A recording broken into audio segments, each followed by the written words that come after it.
गोविंद जय जय गोपाल जय जय, राधा रमण हरि गोविंद जय जय, गोविंद जय जय गोपाल जय जय, राधा रमण हरि गोविंद जय जय, गोविंद जय जय गोपाल जय जय, राधा रमण हरि गोविंद जय जय, गोविंद जय जय गोपाल जय जय, राधा रमण हरि गोविंद जय जय।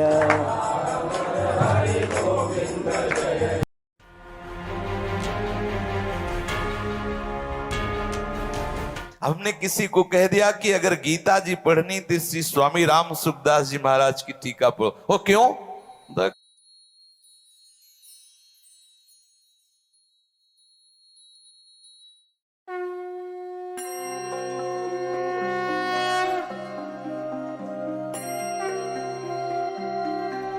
श्री राम सुखदास जी महाभाग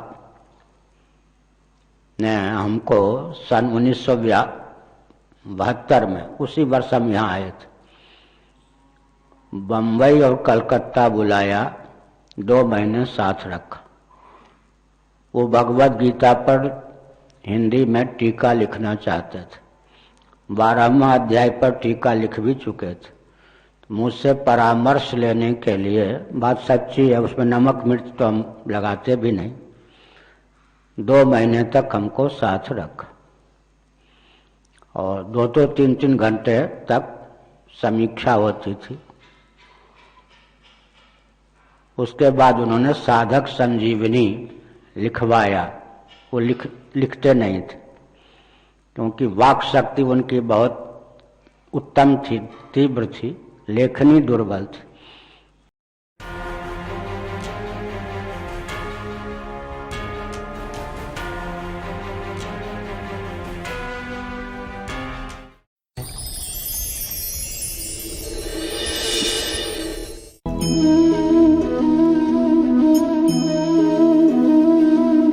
जी अब शंकराचार्य भगवान का भी कहते हैं कि समुद्र और तरंग।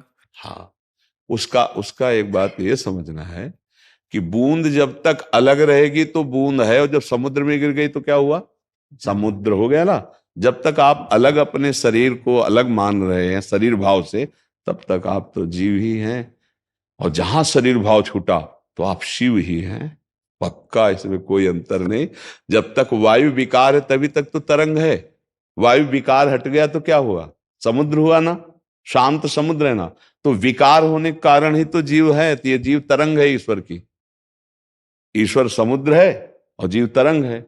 समुद्र में लाखों तरंगे उत्पन्न होती हैं, लेकिन तरंग एक भी समुद्र थोड़ी उत्पन्न कर सकता है। अलग से तरंग की कोई सामर्थ्य नहीं है। समुद्र ही विकारित होने के कारण, वायु विकार घुसा तो तरंगायमान होने लगा, वायु विकार हटे तो समुद्र ही है। तो माया का विकार है तो जीव है, माया का विकार हटे तो केवल एक बचा। अरे हम आपकी बात थोड़ी, हम जो बात कहते हैं वो शास्त्र की कहते हैं। भगवान क्या कह रहे हैं?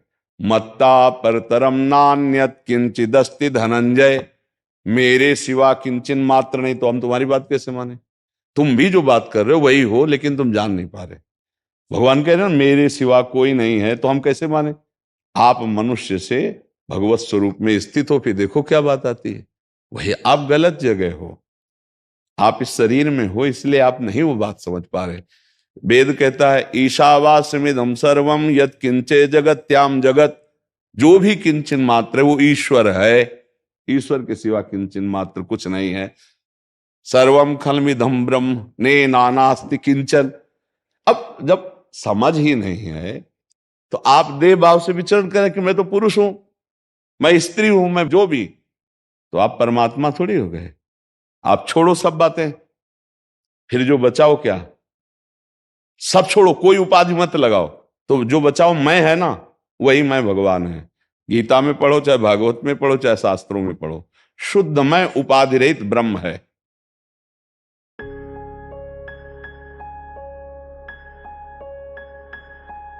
कहीं भी हो, भगवान शंकराचार्य जी वर्णन करते हैं, सत्य पे भेदापगमे नाथ तवाहम नमामि कीनस्त्वम। नाथ परम सत्य है कि हम आपके बीच में कोई भेद नहीं है। जैसे समुद्र और तरंग में कोई भेद नहीं है, पर नाथ तरंग से समुद्र प्रकट नहीं होता, समुद्र से तरंग प्रकट होती, हजारों तरंगे समुद्र से प्रकट होती। ये तो क्या है, अब संसार का प्राणी तो फंसा हुआ है भोगों में, वो अपने स्वरूप को तो जानता नहीं। तो जब ये बात सुना कि यदि नारायण नर बन सकते हैं तो नर भी नारायण बन सकता है। अगर सीढ़ी बन गई उतरने की तो चढ़ने की भी तो बन गई। और वो नारायण नर क्यों बने? हम नर को नारायण बनाने के लिए। आप विचार कीजिए, तो रास्ता तो उन्होंने बना दिया ना, तो हम बने ना। अच्छा आप ये बताओ, जब कोई भगवान को प्राप्त महात्मा मिलता है तो आपके अंदर क्या भाव आता है कि ऐसा लगता है साक्षात भगवान है? लगता है कि नहीं लगता? और लगता क्या है, कुछ तो ऐसे श्रद्धावान होते हैं कि भगवान ही देखते हैं कि गुरु साक्षात परब्रह्म तस्मै श्री गुरुवे नमः। तो क्या भगवान, जब जैसे कोई पाषाण है, कोई धातु है, हम उसमें भावना करते तो हमारी भगवत प्राप्ति हो जाती है ना। तो हम क्या चलते फिरते इनमें भगवान की भावना करें तो भगवत प्राप्ति नहीं हो जाएगी? अगर भगवान नहीं थे तो भावना कैसे सिद्ध हुई? पत्थर का टुकड़ा दे दिया, उसमें भावना की तो भगवान खड़े हो गए। तो थे ना, खंबे में थे ना भगवान, तभी तो निकले नरसिंह भगवान।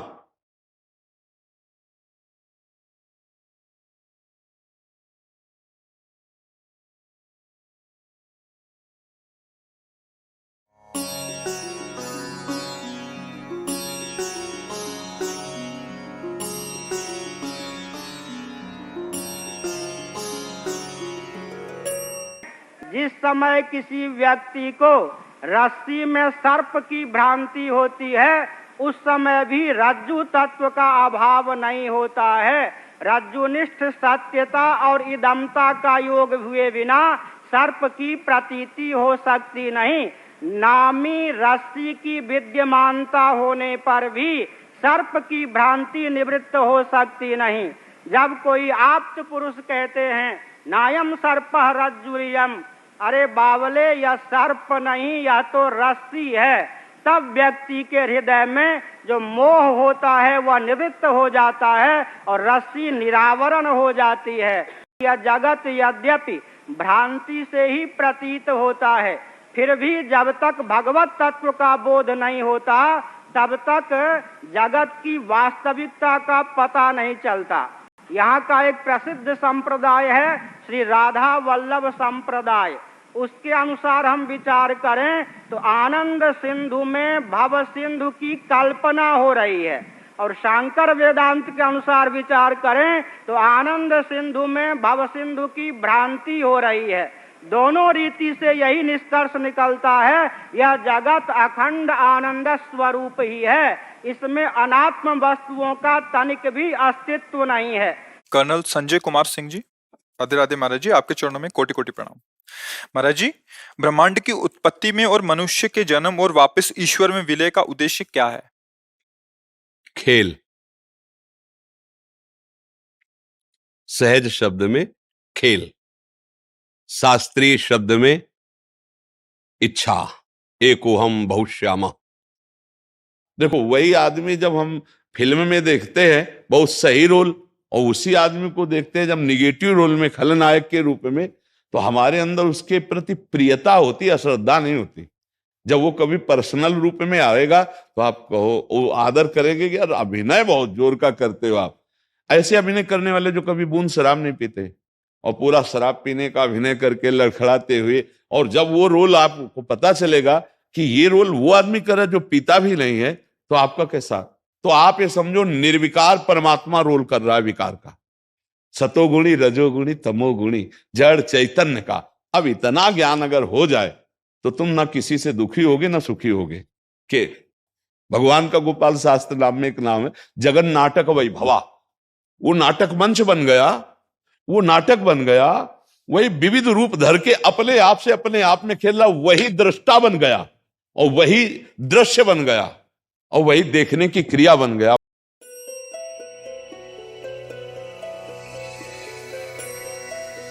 जिस प्रकार प्रामाणिक रीति से विचार करने पर रस्सी के न तो बाहर कल्पित सर्प सिद्ध होता है और न रस्सी के अंदर ही सर्प सिद्ध होता है, रज्जु घन ही व्यक्ति को कल्पना के योग से सर्प के रूप में परिलक्षित होता है, उसी प्रकार स्वप्रकाश अखंडानंद तत्व ही इस जगत के रूप में विलसित हो रहा है। वस्तुतः यह जगत स्वप्रकाश अखंडानंद तत्व से उसी प्रकार कोई अतिरिक्त तत्व नहीं है, जिस प्रकार सुवर्णाभूषण सुवर्ण धातु से अतिरिक्त तत्व नहीं है।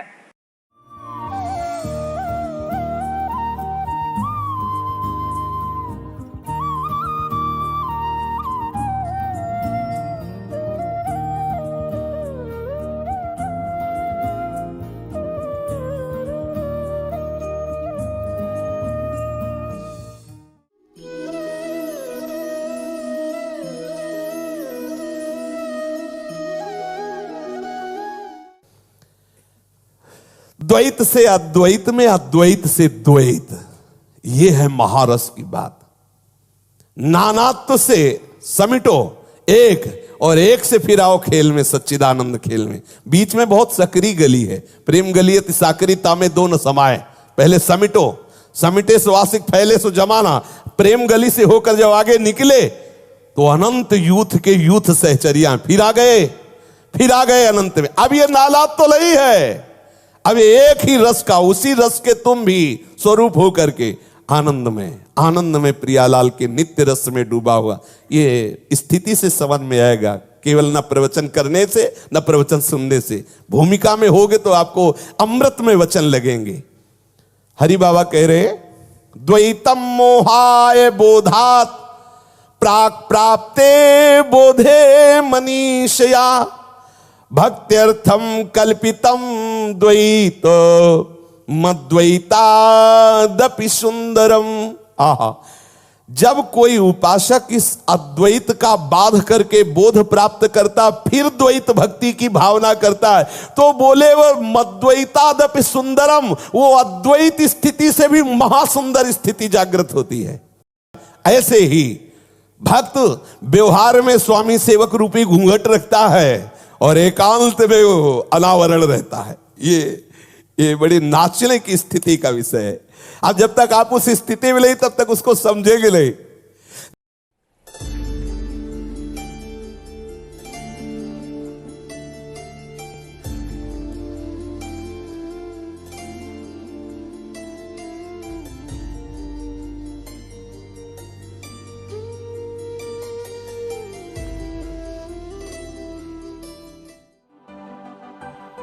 यमुना जी तो कारी कारी, राधा गोरी गोरी।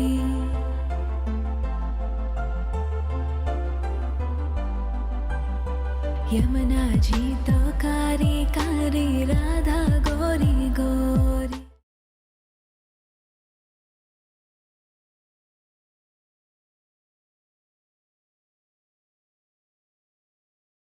वृंदावन में धूम मचावे, बरसानेरी छोरी। रज धाम राधा जी की राजधानी लागे।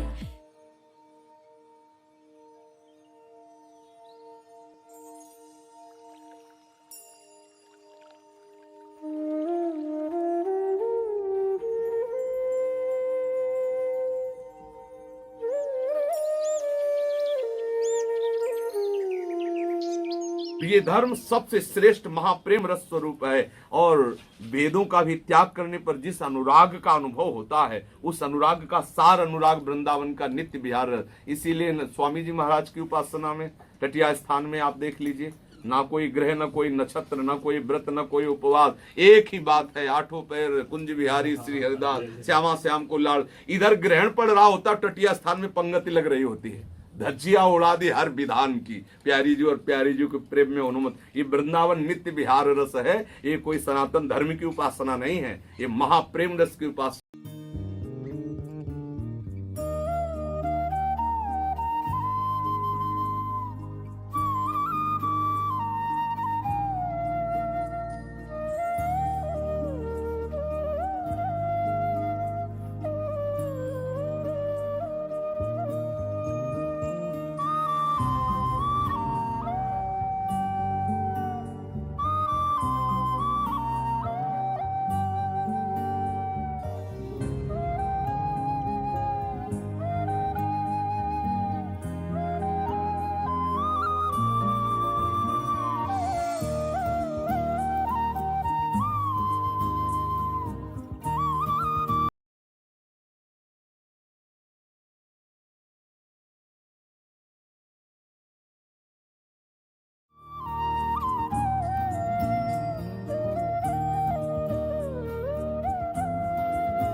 भगवान की अभिव्यक्ति धाम के बिना संभव ही नहीं है। भगवान कहीं हैं व्यक्त तो समझना चाहिए वहाँ धाम अवश्य है।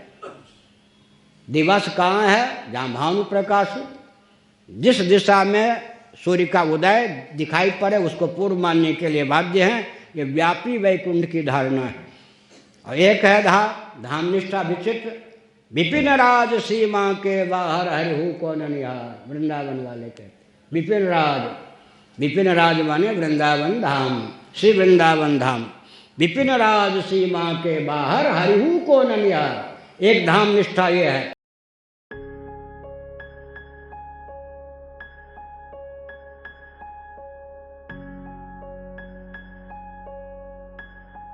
बुरा न माने, मैं तो प्रत्यक्ष सन 72 से वृंदावन में रह रहा हूँ। प्रत्यक्ष का अर्थ इसलिए कि मेरा मन तो 5 साल की आयु से वृंदावन में ही निवास करता है। ये भी मैं बता दूँ, एक नेपाल के सगे संबंधी थे, हमारे ब्राह्मण थे, वो दिल्ली में थे, वो गांव में आ गए। है तो ये भारत की बात, लेकिन सगे संबंधी वो नेपाल के थे। वो हारमोनियम बजाना भी जानते थे, वैदिक भी थे, गीत भी गाते थे, 25 कला थी। तो हमारे घर पर आकर के वो हारमोनियम पर गीत गाने लगे। मैं 5 साल का था।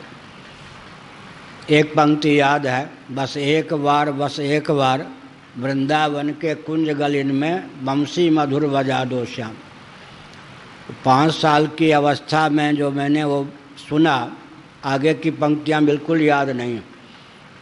मेरा मन उसी समय वृंदावन के प्रति समर्पित हो गया और आज तक वृंदावन के प्रति ही मन समर्पित है, रहूं कहीं भी। लेकिन प्रत्यक्ष रूप से मैं 72 से वृंदावन से जुड़ा हुआ हूँ। 63 में भी आया था पागल के समान। ये जो बिरला मंदिर के बाहर कहीं लेटा था तो कहीं ये जो मध्वाचार्य का आश्रम है वृंदावन में, नीम करौली की धर्मशाला तो बन ही रही थी, उसमें भी एक रात रुका था। लेकिन प्रत्यक्ष रीति से सन 72 से हूँ।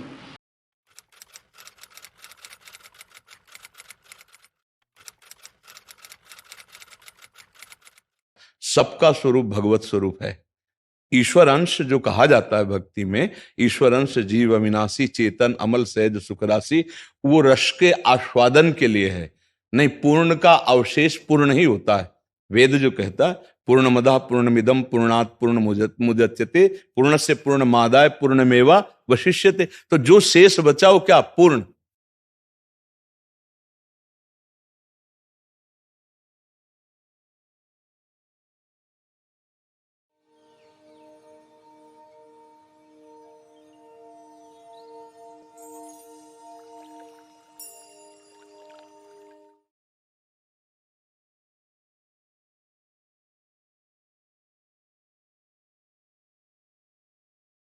भगवान हम माने या न माने, जाने या न जाने, भगवान हमारे अंशी शरीके हैं। हम भगवान के अंश शरीके हैं।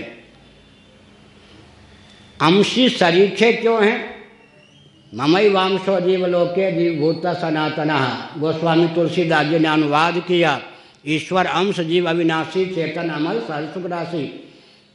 यहाँ अविनाशी है अनुवाद में, मूल में सनातन है। दोनों का अर्थ एक ही होता। ममई वांशो जीवलोके जीवभूत सनातनः। तो भगवान शंकराचार्य महाभाग ने सनातन इस शब्द पर बल देकर, इसमें अंतर्निहित भाव को गंभीर्य को समझकर अंश के आगे इव का अध्याहार किया। इव, जीव जो है भगवान का, ईश्वर का अंश नहीं है। अंश इव, अंश सरीखा है। भगवान जो हैं जीव के अंशी नहीं हैं, अंशी सरीखे हैं। क्योंकि एक मिश्री की डली को लेकर बल और वेग पूर्वक पत्थर पर पटक दें, उसके रवे विकीर्ण हो जाएंगे। मिश्री जो वो भी नश्वर सिद्ध होगी, रवे भी नश्वर सिद्ध हो जाएंगे, अवयव अवयवी दोनों की नश्वरता सिद्ध होगी। इसी प्रकार से शतदल कमल का पुष्प लेकर एक एक दल खींचते जाएंगे तो कमल का पुष्प भी नश्वर, एक एक दल भी नश्वर। इसी प्रकार से अगर हम भगवान को सचमुच में निरुपाधिक धरातल पर अंशी मान लेंगे तो भगवान भी नश्वर सिद्ध होंगे, जीव भी नश्वर सिद्ध होगा। अतः भगवत पाद शिवावतार शंकराचार्य महाभाग ने इस संदर्भ में दो दृष्टांतों को प्रस्तुत किया। एक होता है नव सूर्य, नवचंद्र, नव सूर्य। नभो मंडल में विद्यमान आदित्य का नाम है नव सूर्य। एक उसका प्रतिफलन जल में होता है, जलाशय में, उसका नाम होता है जल सूर्य। नव सूर्य का अंश जल सूर्य नहीं होता, अंश सरीखा होता है। और जल सूर्य का अंशी नव सूर्य नहीं होता, अंशी सरीखा। दूसरा उदाहरण भगवत पाद शिवावतार शंकराचार्य महाभाग ने दिया, महाकाश और घटाकाश। व्यापक जो आकाश है महाकाश, वो अंशी सरीखा होता है, घटगत आकाश अंश सरीखा होता है।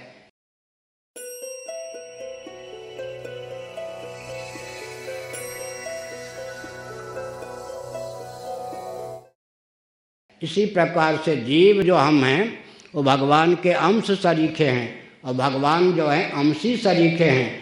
प्रत्येक अंश का आकर्षण स्वभावतः अंशी के प्रति होता है।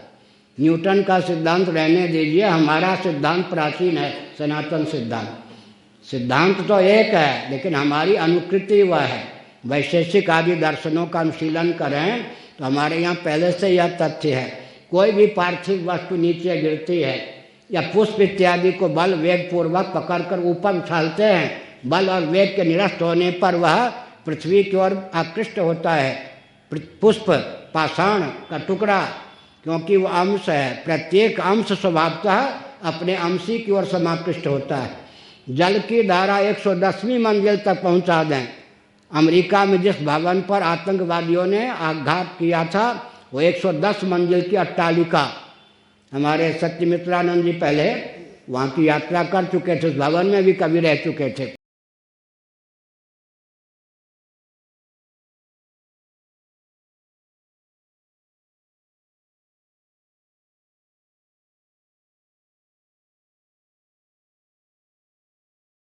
दो विशेष अंतर बतलाते हैं महाराज जी भक्त भगवान के। पहला तो ये है कि गोपांगनाओं जैसी अनन्यता भगवान में नहीं है। सारी गोपियां भगवान की अनन्य प्रेमी है, वे किसी और से प्रेम नहीं करती, किसी और के बारे में विचार ही नहीं करती, प्रेम तो दूर की बात। लेकिन भगवान ऐसा नहीं कर सकते, उनको तो सभी के साथ प्रेम करना है। वे अपनी इस व्यवस्था पर खींचते भी हैं, वे अपनी ललिता सखी से कहते भी हैं कि देखो हम में ऐसी अनन्यता क्यों नहीं है, हम भी किसी के प्रेम में दीवाने होना चाहते हैं, हम भी किसी के प्रेम में पागल होना चाहते हैं, पर हम कर ही नहीं सकते। हमें तो सभी असंख्य जीवों से प्रेम वैसे ही करना है जैसे एक जीव से करते हैं। तो ये बड़ी भगवान की व्यवस्था का बड़ा सुंदर वर्णन किया है महाराज जी ने। जिसको हम ममता का विषय बनाते हैं, कालांतर में ममता अहमता का रूप धारण कर लेती है। इस प्रकार से भगवान को आत्मीय समझने पर भी अंत में आत्मबुद्धि का उदय होता ही है। भगवान को आत्मा इसलिए समझें ताकि अपनी अपेक्षा न्यून प्रीति के विषय भगवान न बने। नवारे सर्वस्य कामाय सर्वं प्रियं भवति।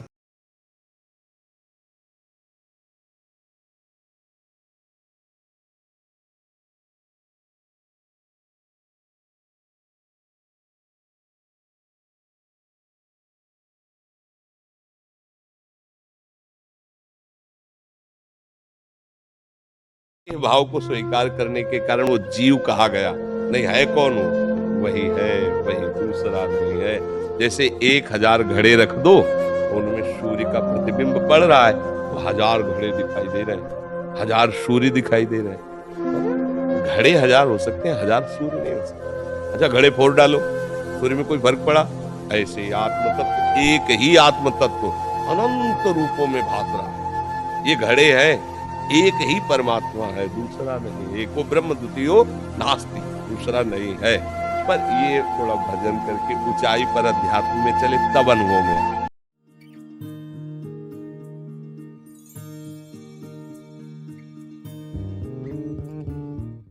ये जो हम आरोप लगाते ना कि भगवान ने हमें क्यों फंसाया, तो इसलिए अगर शुद्ध बात समझती हो तो भगवान ने नहीं फंसाया है, हम खुद फंस गए हैं। कहाँ कोई बांधे हमें बताओ, हमारी इच्छा ही तो हमें बांधे। हमें प्यारा लगा रूप, हमें प्यारा लगा भोग, हमें प्यारी लगी वस्तु, हमें प्यारा लगा पद, हमें प्यारा लगा रुपया, इसलिए हम ही फंस गए अपने प्रेम को ना समझकर। जो प्रेम हमें अपने स्वरूप, अपनी आत्मा भगवान से करना है, वो हम नानात्व में कर बैठे। और जब भगवान से करोगे तो उनके सिवा कोई है नहीं, ये अनुभव हो जाएगा। और जब प्रभु से विमुख हो तो ये नानात्व फैल गया। माया है क्या चीज, हमें बताओ। कभी मिली क्या तुम्हें माया? किसी को मिली माया? है नहीं, पर दिखाई दे, उसका नाम माया है। क्या माया? ये जो आकर्षण है हमारा परस्पर, माया शब्द से हम संबोधन करते हैं। ये संपूर्ण चराचर जगत में जितना बाय है, ये सब माया है। माया माने है नहीं, है कौन? श्री भगवान है। देखो, स्त्री में श्री भगवान है, पुरुष में श्री भगवान है, हर जीव में भगवान। क्या हम कभी भगवान मानते हैं किसी माता बहन को? तो फिर हमारी गंदी दृष्टि होगी तो भगवान फिर उसका दंड नहीं देंगे, जलोगे। फिर गंदी भावना तुम्हारी दंड देगी, तुम्हें जलाएगी। अगर हर माता बहन को ऐसे भगवत भाव से प्रणाम करो तो काम ही जागृत नहीं। अब एकांत में गंदी बातें मोबाइल से देखोगे, माताओं बहनों के प्रति गंदा भाव रखोगे, तो फिर नष्ट तो हो ही जाओगे। फिर नहीं नष्ट हो। ये दैवी शक्ति है, कोई साधारण मत समझो। कुछ शब्द जो हैं अपना अर्थ स्वयं बता देते हैं। माया, जो ना हो, ना होने पर भी जिसका प्रभाव चमत्कृत करता हो, तत्वतः जिसका अस्तित्व ना हो, ब्रह्मातिरिक्त जिसका अस्तित्व ना हो, उसी का नाम माया। श्वेताश्वतर उपनिषद का कथन है, मायाम तु प्रकृतिम विद्यात्। माया को प्रकृति समझना चाहिए। यहाँ पर प्रकृति और माया में भेद अमान्य है। श्वेताश्वतर उपनिषद के अनुसार मयाध्यक्षेण प्रकृति सूयते सचराचरम हेतुना नेन कौन्तेय जगद विपरिवर्तते। यहाँ पर भगवान ने अपनी या ब्रह्म की शक्ति के रूप में प्रकृति को स्वीकार किया है। और जब प्रकृति तथा माया में भेद करना अभीष्ट होता है प्रसंगानुसार, तब विशुद्ध सत्व का नाम माया हो जाता है। त्रिगुणमयी प्रकृति होती है, प्रकृति और माया में यह अंतर हो जाता है। संभवाम्यात्म मायया, यहाँ पर विशुद्ध सत्व का नाम माया है। ताकर भेद सुनो तुम दो, माया अपर अविद्या। तुलसीदास जी ने माया और अविद्या में भेद किया। मलिन सत्वगुण प्रधाना प्रकृति का नाम अविद्या है, शुद्ध सत्वगुण प्रधाना प्रकृति का नाम माया है। विवक्षावसात माया का अर्थ पंचदशी के प्रथम प्रकरण के अनुसार विशुद्ध सत्व होता है।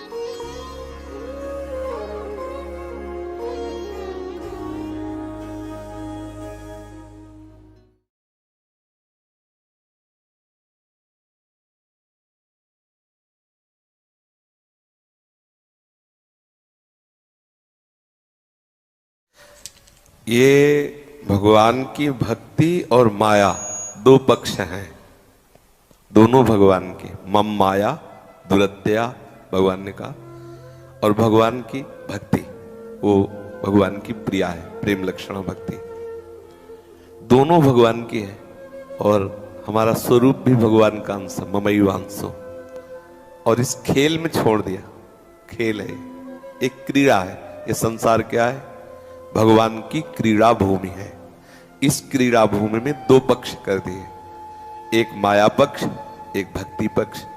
माया पक्ष की ड्यूटी दी है कि इसको हरि स्मरण न होने पावे, और भक्ति पक्ष को ड्यूटी दी है कि इसको हरि विस्मरण न होने पावे।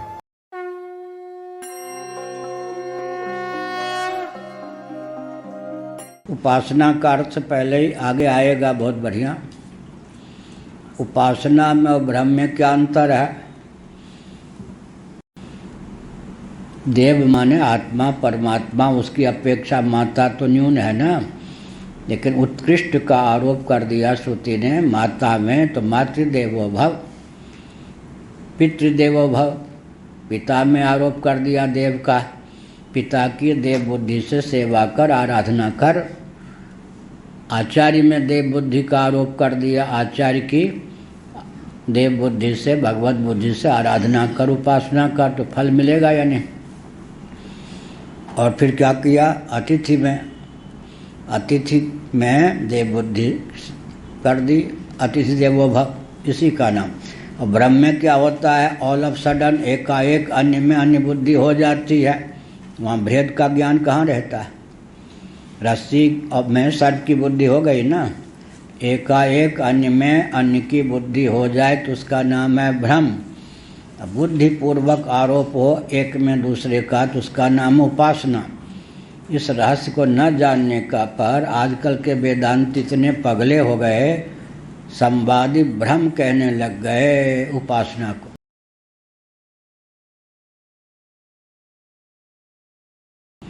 शालग्राम में विष्णु बुद्धि क्या है? उपासना है या नहीं? विष्णु भगवान अलग हैं, शालग्राम अलग हैं। शालग्राम में उचित संस्थान शालग्राम है, शास्त्र की आज्ञा के अनुसार शालग्राम में विष्णु बुद्धि ऐसे।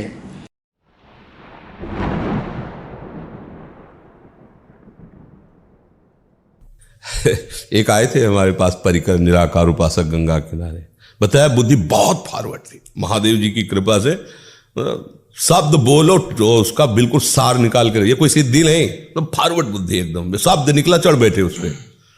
वो आए शुरू यही मूर्ति पूजा और संन्यास वेश में ही थे, तो समझते थे हमारे पक्ष के, पर गुरु कृपा से उस समय भी दो नहीं है, द्वैत नहीं है, वही है, चाहे जिस रूप में मान लो वही है, उसके सिवा कोई नहीं। ये तो पहले वो कहें हम तो निराकार उपासक हैं और साकार को हम बिल्कुल नहीं मानते हैं ऐसा।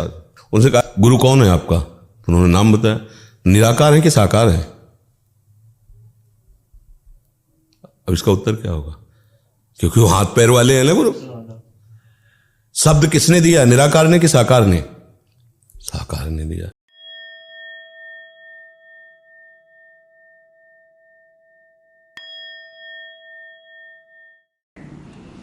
दीपक और इसमें भेद, ये दीपक है, कहाँ ज्ञान? भेद का ज्ञान नहीं है ना। लेकिन गुरु ने कहा तुम दीपक का दर्शन हम करा देंगे, दीपक की प्राप्ति तुम्हें हो जाएगी, मेरी बात में विश्वास करो। ये जो सामने वस्तु है इसमें तुम दीपक बुद्धि करो। आचार्य देवो जब कहते हैं तो इतना हमको परोक्ष रीति से मालूम है ना कि देवता और आचार्य में भेद है, या माता और आचार्य में, माता और परमात्मा में भेद है, पिता और परमात्मा में भेद है, परोक्ष रीति से ना। तो तुमने जो परोक्ष रीति से दीपक नाम सुना है वो रहने दो, सम्मुख जो पदार्थ है उसमें दीप बुद्धि करो। उसके बाद कहेंगे, क्या कहेंगे? अब लक्षण साम्य से वस्तु साम्य, देखो जो जो दीपक के लक्षण हैं वो इसमें मिलते या नहीं। पंचदशी कारण यहीं से तो पंचदशी का प्रारंभ किया। अरे भाई परमात्मा की बात तो हम बाद में करेंगे, अभी सुनो, तुम ज्ञान से परिचित हो या नहीं? कौन ज्ञान से परिचित नहीं है? शब्द ज्ञान, स्पर्श ज्ञान, रूपक ज्ञान, रसक ज्ञान, गंधक ज्ञान, सुखक ज्ञान, दुखक ज्ञान, मोहक ज्ञान, घटक ज्ञान, पटक ज्ञान, ज्ञान ही ज्ञान। अब कहते हैं कि यह जो ज्ञान है विषय के भेद से इसमें भेद नहीं होता। अवस्था के भेद से इसमें भेद नहीं होता, काल के भेद से इसमें भेद नहीं होता। और तो क्या हुआ यह? और स्वप्रकाश भी है यह, उसका कोई प्रकाशक नहीं है, तो नित्य होता हुआ यह ज्ञान क्या है? स्वप्रकाश। आत्मा का लक्षण हो गया ना, जो नित्य होता हुआ स्वप्रकाश हो आत्मा है। तीनों अवस्थाओं में टिक जाए और भाष्य कोटि का पदार्थ न, उसका नाम क्या है? तीनों अवस्थाओं में अज्ञान तो रह जाता है लेकिन भाष्य है, इसलिए अज्ञान में आत्मा का लक्षण नहीं जा सकता। तो तीनों अवस्थाओं में यह ज्ञान है। सुषुप्ति में अगर ज्ञान न होता तो सुख और अज्ञान की अनुभूति कैसे होती?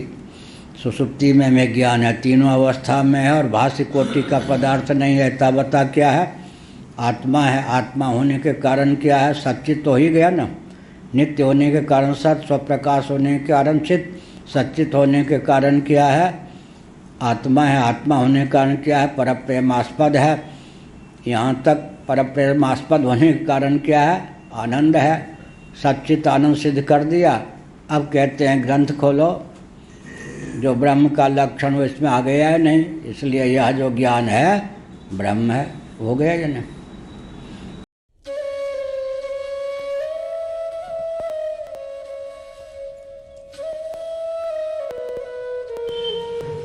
माया तो किसी को मूर्तिमती होकर दिखाई नहीं पड़ती। शक्ति कार्यान्वयी होती है। कार्य को देखकर शक्ति का अनुमान होता है। माया किसको कहते हैं? निरालंबोपनिषद के अनुसार ब्रह्म या परमात्मा की शक्ति का नाम प्रकृति या माया है। अंगार दृष्टिगोचर होता है, अंगार को छू लेने पर दाह का अनुभव होता है, लेकिन आग में रहने वाली दाहिका शक्ति का दर्शन नहीं होता। शक्ति सदा ही कार्यान्वयी होती है। यहाँ तुलसीदास जी ने भगवान राम के शब्दों में माया के कार्य को माया बताया। माया तो सीधे किसी को दृष्टिगोचर नहीं होती, क्योंकि वो शक्ति है। शक्ति कार्यान्वयी होती है। शक्ति के कार्य को भी शक्ति कह देते हैं। माया के कार्य को माया बताया। माया जड़ होने पर भी चिदाभास, चिदाभास से युक्त होने के कारण चिन्मयी है, सर्वथा जड़ नहीं है। इस माइक के समान या लोहे के डंडे के समान या सब शरीर के समान जड़ नहीं है। जड़ होने पर भी चित धातु को, परमात्म तत्व को, ज्ञान स्वरूप ब्रह्म को ईश्वर के रूप में व्यक्त करने में समर्थ है। बुद्धि उस ब्रह्म को जीव के रूप में व्यक्त करने में समर्थ है।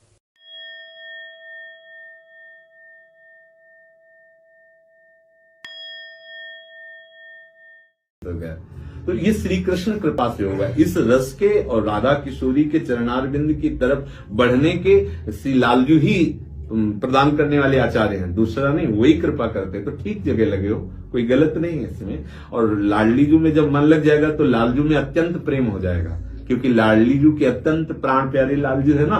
तो फिर दोनों में ऐसी रति हो जाती है कि पता ही नहीं चलता कि हमें कौन अधिक प्यारा लगता है। जैसे दो आंखें है ना, अब कहने को तो दो आंखें, लेकिन दृष्टि तो एक ही है ना।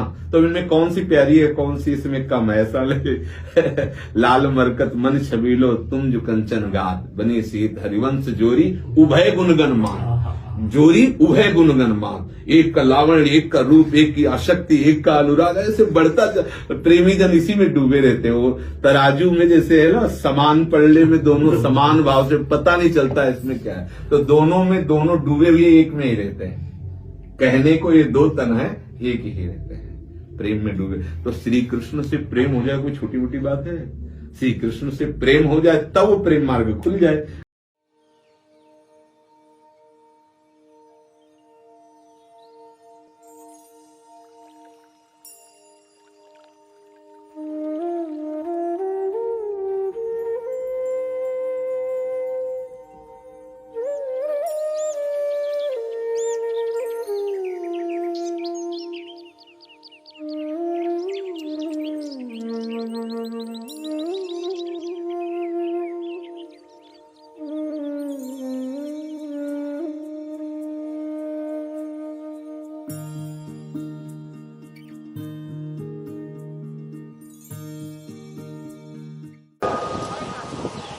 राधा कहने पर भी उनके हृदयेश्वर श्री कृष्ण का ग्रहण हो ही जाता है। राधा कृष्ण राधा कृष्ण राधा कृष्ण कहते हैं। और एक विचित्र बात है कि जैसे शाक्त परंपरा में शक्ति की प्रधानता मानकर चलते हैं, लेकिन कोई भी ऐसी शक्ति नहीं जो शक्तिमान से च्युत हो, वियुक्त हो, पृथक हो। शक्ति कहने पर भी शक्तिमान का हठात ग्रहण हो जाता है और शक्तिमान कहने पर भी शक्ति का हठात ग्रहण हो जाता है। आग जलाती है कहने पर भी वन्यनिष्ठ दायिका शक्ति ही वास्तव में जलाती है। दायिका शक्ति कदाचित निरुद्ध कर दी जाए तो आग प्रज्वलित रहने पर भी जला नहीं सकती, लेकिन कहा यही जाता है कि आग ये छूने से जल गया, अमुक जल गई, आग ने जला दी। वहाँ भी दायिका शक्ति अनुगत ही है। इसी प्रकार घटोत्पादनी शक्ति घट के रूप में परिणत होती है। स्निग्धता नाम की शक्ति संयुक्त मृत्तिका घट के रूप में परिणत होती है। वहाँ पर भी शक्ति के आश्रय का ग्रहण हो ही जाता है। प्राधान्य व्यपदेश होता है, प्रधानता से कथन होता है। राधा कहने पर भी श्री कृष्ण का ग्रहण हो जाता है।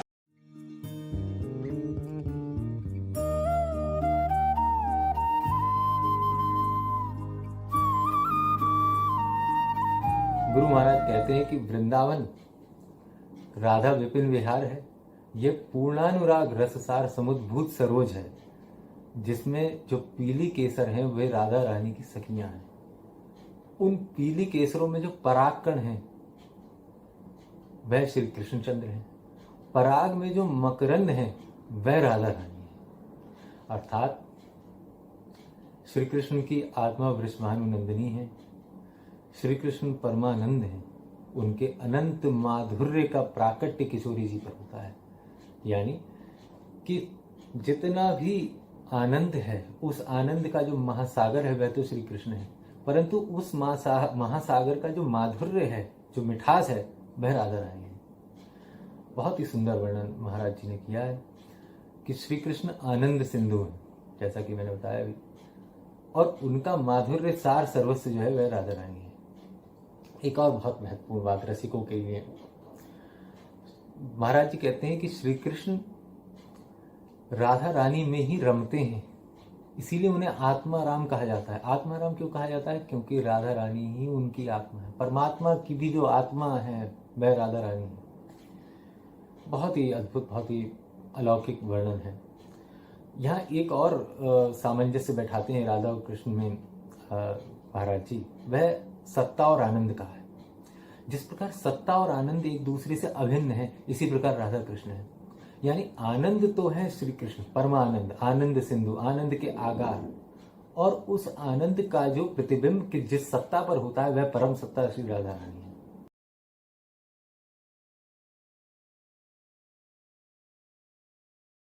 साथ ही साथ ऋग्वेद का परिशिष्ट क्या कहता है, सम्मोहन तंत्र में जो गोपाल सहस्र नाम है वह क्या कहता है, उस पर विचार कीजिए।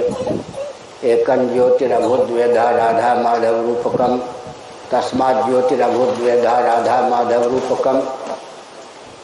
एक ही वेदांत वेद्य तत्व राधा माधव दोनों रूपों में व्यक्त है। माधव कहने पर भी राधा, राधा कहने पर भी कृष्ण का ग्रहण हो ही जाता है। इन सब दृष्टियों से विचारकों के मन में कोई दुविधा नहीं होती है। जहाँ राधिका को पराचित स्वरूप कहते हैं और भगवान पराचित रूप हैं, तो वहाँ तो सर्वथा एक ही है। राधा नाम का अर्थ है वही कृष्ण नाम का अर्थ। और मैंने पहले ही बताया, कृष्ण भूवाचक शब्दों नश्च निर्वृत्ति वाचक। तयोरैक्यम, तो यहाँ पर कृष्ण नाम में भी राधा कृष्ण दोनों संलग्न ही है।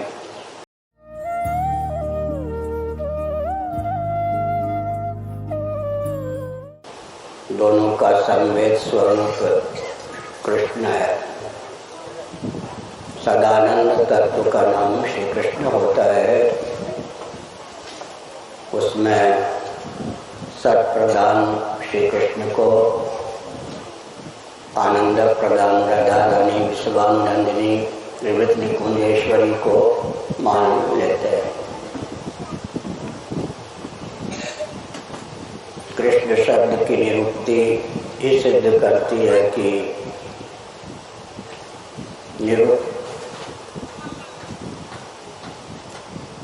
दोनों एक रूप है, युग्म रूप है।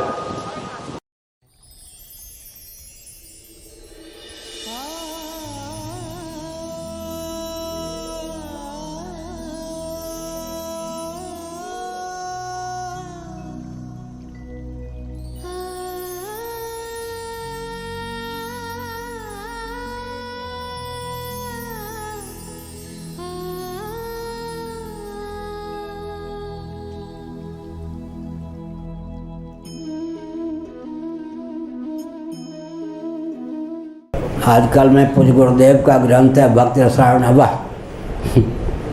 प्रेम तत्व पर जो उन्होंने लिखा है उसी का हिंदी अनुवाद कर रहा हूँ।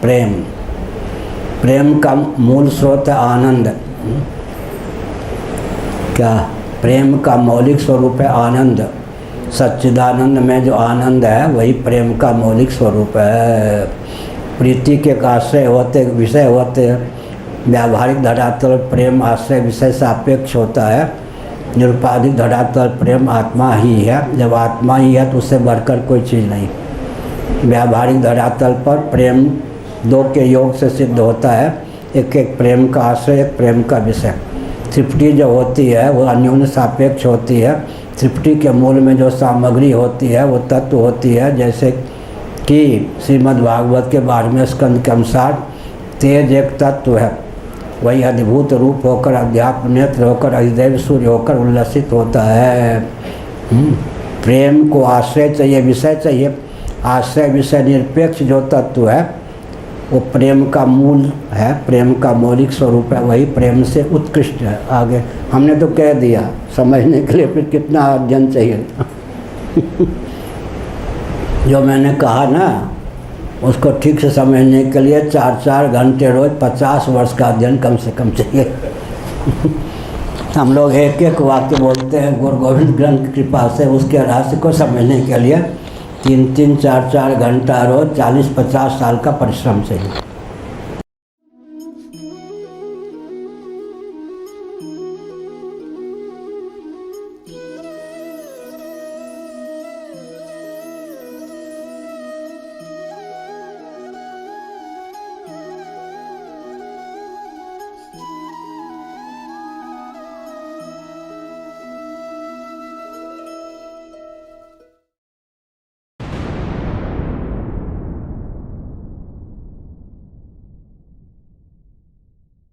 फिर भी हम सोचते हैं कि ये बुद्धि आई कहाँ से। ये बुद्धि अगर आई है तो कभी ना कभी क्रियान्वयन करने के लिए लोग आएंगे। जैसे पहले ग्रास पंचाध्याय हटाने के लिए लोग प्रयास किए, परिश्रम किए, तो स्वामी कृपात्री जी ने इनको डांटा, समझाया और वो शास्त्रांश की रक्षा की। तो अपनी पीढ़ी में सबका कर्तव्य होता है, उन्होंने अपनी पीढ़ी में अपना कर्तव्य किया, हमें अपनी पीढ़ी में अपना कर्तव्य करना चाहिए।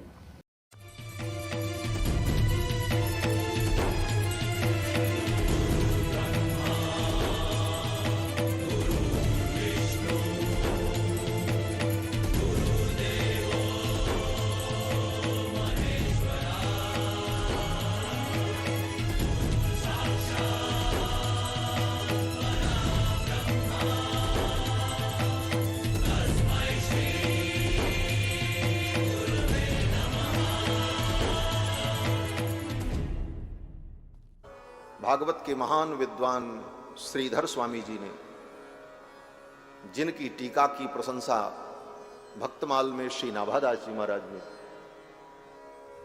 जिन श्री श्रीधर स्वामी की टीका को स्वयं भगवान ने प्रमाणित किया, भगवान ने कहा श्रीधर सकलम वेत्ति। भागवत के महान विद्वान श्रीधर स्वामी जी महाराज, जिनकी श्रीधरी टीका भागवत की बड़ी प्रसिद्ध है, बड़े बड़े विद्वान उसका स्वाध्याय करते हैं, ज्ञान वैराग्य भक्ति से पूर्ण। जब उन्होंने टीका लिखी तो भगवान ने उनकी उस टीका को प्रमाणित किया। विद्वान मानने को तैयार नहीं थे। भगवान के मंदिर में रखा गया, भगवान निर्णय करें ये टीका सही है कि गलत। तो प्रातः काल जब देखा गया तो ग्रंथ के प्रारंभ में सुंदर स्वर्णाक्षर में श्लोक प्रकट हो गए।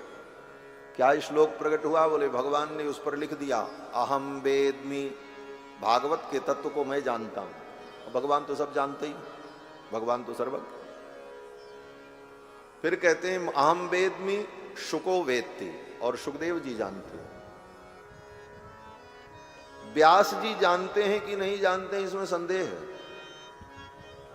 व्यासो वेत्ति वा न वा, वेद व्यास जी ने लिखा तो है, लेकिन वो इसके रहस्य को जानते हैं कि नहीं इसमें संदेह हो सकता है। लेकिन श्रीधर सकलम वेत्ति, श्रीधर स्वामी समस्त रहस्य को जानते हैं।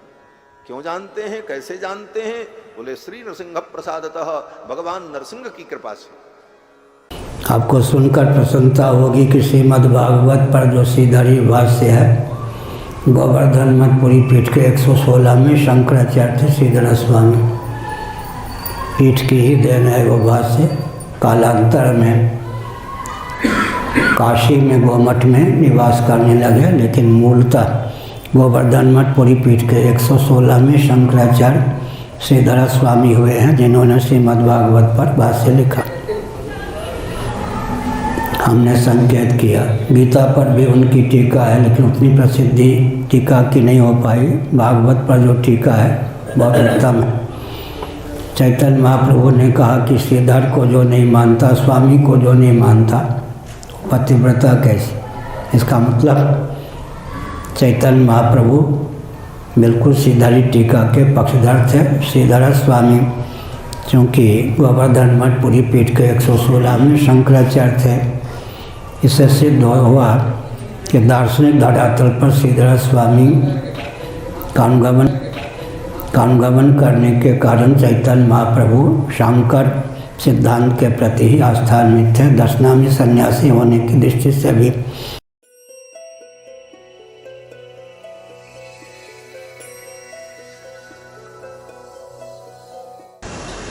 ब्रह्मादिजय समरूढ़ दर्प कंदर्प दर्पः जयति श्रीपतिर्गोपी दास मंडल मंडनः। श्रीधर स्वामी महाभाग कंदर्प जय की लीला है। कंदर्प जय की लीला है। कौन? रास पंचाध्यायी। काम के वशीभूत नहीं, काम जिनके वशीभूत है, काम पर विजय की लीला है। कौन? रास पंचाध्याय। इसलिए जिनको आजकल बहुत है हार्ट अटैक की बीमारी हो, हृदय गति, श्रीमद् भागवत के अनुसार वेणु से जो बीज मंत्र डाला क्लीम, रास पंचाध्यायी क्लीम बीजाक्षर की व्याख्या है। पूरे रास पंचाध्यायी बीजाक्षर क्लीम की ही व्याख्या है। हृदय रोग के व्यक्तियों के लिए गुरुमुख से श्री क्लीम सुनकर उसका जप करना चाहिए। तांत्रिक प्रणव, वैदिक प्रणव, वैदिक होता हुआ तांत्रिक प्रणव क्लीम है। कहाँ लिखा है? सूत्र संहिता में। सूत्र संहिताकार ने लिखा, सूत्र संहिता की व्याख्या में माधवाचार्य विद्यारण्य स्वामी जी ने लिखा, क्लीम भी प्रणव है, तांत्रिक प्रणव, इसमें सब अधिकृत हैं। हृदय रोग के लिए क्लीम अमोघ बीज मंत्र है। कौ ल ई अनुस्वार, श्री राधा कृष्ण का प्रीति पुरस्सर सम्मिलित स्वरूप प्रेम परिपूर्ण, यही क्लीम का अर्थ होता है। तो हमने संकेत किया सज्जनों, तो क्या संकेत किया? ये जो काम विजय की लीला है, सब पर विजय प्राप्त करते करते काम उद्दीप्त हो गया था। भगवान पर भी कटाक्ष करना प्रारंभ किया, क्योंकि उसका दायित्व ही है। कंदर्प पर विजय प्राप्त करने के लिए हमारे पूज्य गुरुदेव कहा करते थे, एक राजा अपने किला में हो, दुर्ग में छिपा हुआ, शत्रु राजा आक्रमण करे मैदान से, तो किले में छिपने के लिए पर्याप्त उसके पास समय है, व्यवस्था है। लेकिन जब युद्ध में, मैदान में दोनों का युद्ध हो, तब किले के भीतर का राजा और मैदान में कुरुक्षेत्र का राजा, धर्म क्षेत्र कुरुक्षेत्र संवेतायुत्सव ममता पांडवाश्चैव किम कुर्वत संजय। भगवान ने कहा कि सुनो, युद्ध होगा, तुम किले में रहो कामदेव, किले में रहकर हम पर आक्रमण करो, हम मैदान में रहेंगे। तुमको बच्चों इतना अवसर देते हैं। गोपांगनाएं, सुवर्णमय किला, सुवर्णमय दुर्ग, क्या गोरी गोरी गोपांगनाओं के श्री विग्रह, सुवर्णमय किला, तुम उसके अंदर रहकर इंद्रियाणि मनोबुद्धि रस्याधिष्ठान मुच्यते प्रजहात यदा कामान सर्वान पार्थ मनोगतान एतत् सर्वम मन एव। तुम गोपांगनाओं के देहेंद्रीय प्राणांतःकरण रूप दुर्ग में रहकर मुझको वार करो, तुमको बेटा में सुरक्षित स्थान प्रदान करता हूँ। वो भी लोहे के नहीं, कंचनमय, कंचनमय दुर्ग, गोपांगनाएं, गोरी गोरी गोपांगनाओं के देहेंद्रीय प्राणांतःकरण में निवास करके हम पर वार करो उनके द्वार से, और हम मैदान में रहेंगे। तुमको सुरक्षा के लिए हम कहते तुम दुर्ग में रहो, हमको मैदान में रहने दो, फिर हम पर वार करो। नारायणं नमस्कृत्य नरं चैव नरोत्तमं देवीं सरस्वतीं व्यासं ततो जयमुदीरये। जिनको ज्ञानियों ने प्रणव ओंकार स्वरूप से जपा, भक्तों ने विविध नाम रूप से जपा, वो प्रभु जिस राधा द्वेक्षरा पराविद्या अश्रु बहाते हुए राधेति मम जीवनम, राधा ऐसा ये मेरा जीवन है, कैसे जानोगे? ये महल की बात है, राज दरबार की बात तो पढ़े लिख के उनके जनाने से जितना जान पाए जान लो। लेकिन जब श्री कृष्ण जिस पर बरसते हैं, कृपा वर्षा करते हैं, उसे राधा नाम देते हैं, उसे राधा धाम देते हैं, उसे राधा चरणारविंद की शरणागति देते हैं। ये गूढ़ रहस्य है। जब तक वृंदावन की रज और रसिक का सेवन नहीं होगा तब तक ये रहस्य समझ में नहीं, ये समझ में आ गया तो कुछ समझना बाकी नहीं रहेगा। ऐसे जैसे कोई बोल सकता है कि इनको क्या ज्ञान है, बस राधा राधा राधा। तो इसीलिए हम आपको हृदय से प्रमाणित करने के लिए कहते हैं कि हम पहले संन्यास मार्ग में थे। भगवान विश्वेश्वर ज्ञान समुद्र आदि गुरु भगवान शंकर आचार्य हैं, उनकी शरणागति होकर जितना उन्होंने जनाया, ये केवल कोरी भावुकता की बातें नहीं कि भाई अंधविश्वास और बस लग गए और पता नहीं क्या, ऐसा नहीं है। एक एक कदम बहुत सावधानी से, केवल कोरी भावुकता वाला जीवन नहीं रहा है, तार्किक जीवन रहा है। किसी बात को समझना, अनुभव करना, तब आगे बढ़ना। यहां होता है आगे बढ़ो फिर अनुभव होगा, पहले अनुभव फिर, बिना अनुभव के कदम नहीं बढ़े। ये मत समझना भावुकता में वृंदावन उपासना, कोई पता नहीं, कोई अनुभव नहीं, बस बाहर से देखेंगे तो उनको रास का मतलब समझ में आता है, नाच गाना, और भी निकृष्ट भाव में इसका प्रवेश कर देंगे। क्या भगवान शंकर से भी बढ़कर कोई ज्ञानी हुआ है आज तक? जो भी ज्ञानी सब उनकी जूठन से हुए हैं। वही आदि गुरु भगवान शंकराचार्य जी के रूप में स्वयं शंकरम शंकराचार्यम केशवम बादरायणम, स्वयं भगवान आदि गुरु के रूप में प्रकट है। ये जो ना ज्ञान बोध हुआ, तत्वबोध, और ना भक्ति रस में, ये बीच में जो बोलते हैं आगे बढ़ो, अनुभव करो, फिर तुम्हें पता चलेगा।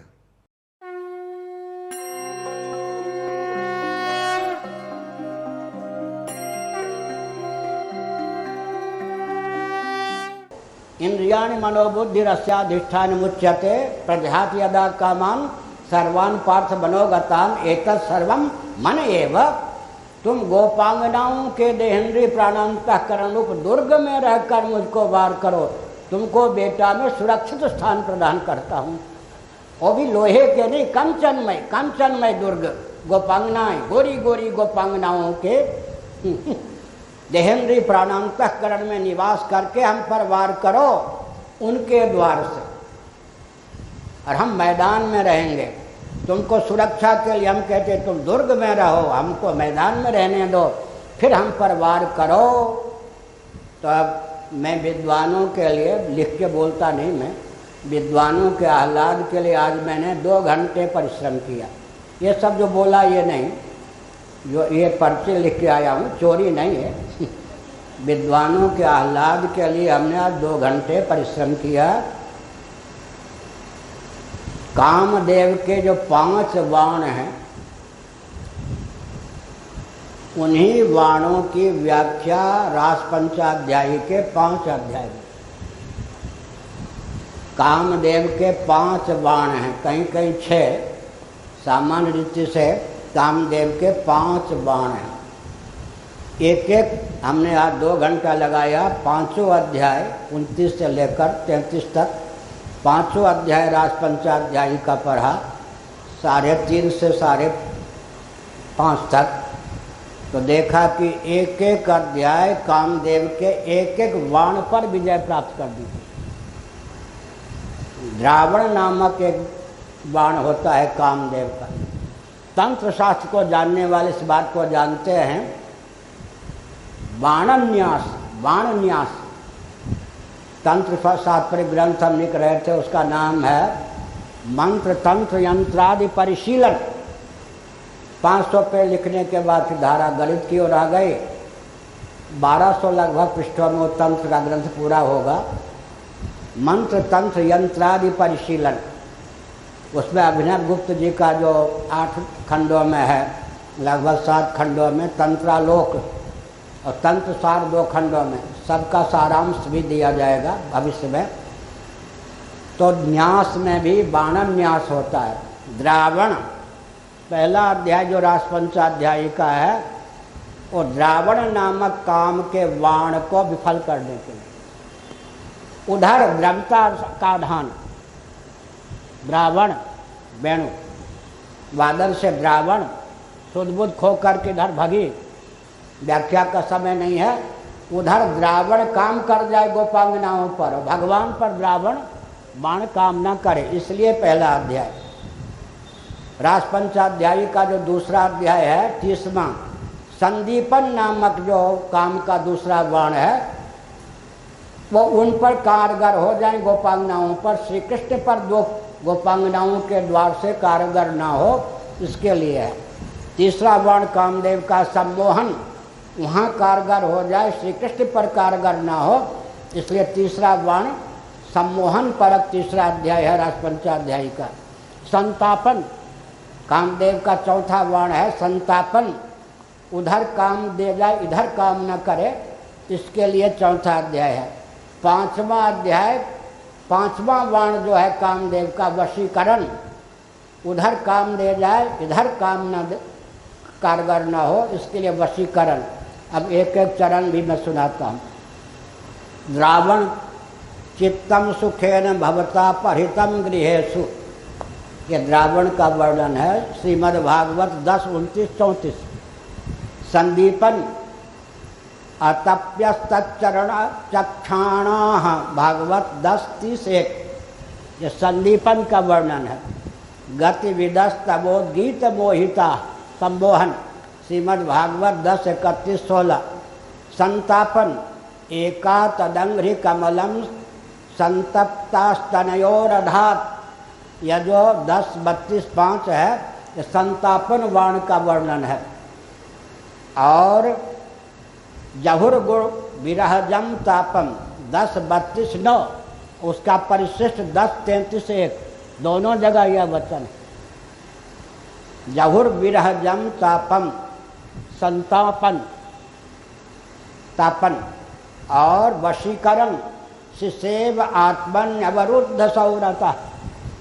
10, 33, 26 तो हमने बताया ले भाई तिजौरी में हमने बताया कि ये जो कामदेव के 5 बाण हैं, कामदेव ने उन्मत्त होकर 5 का प्रयोग किया, लेकिन श्री कृष्ण भगवान, मेरे आने से पहले प्रवचन हो रहा था ना, अपनी छाया से कोई खेले, भगवान श्री कृष्ण अच्युत हैं। भगवान पिता रात्रि शरदोत्फुल्ल मल्लिका भीक्षरंतु मनश्चक्रे योग माया मुपासिता। और योग माया मुपासिता पाठांतर क्या है? योग के साथ योग, अच्युत शब्द का प्रयोग हुआ है पाठांतर में। योग माया मुपासिता के साथ अच्युता, भगवान अच्युत हैं।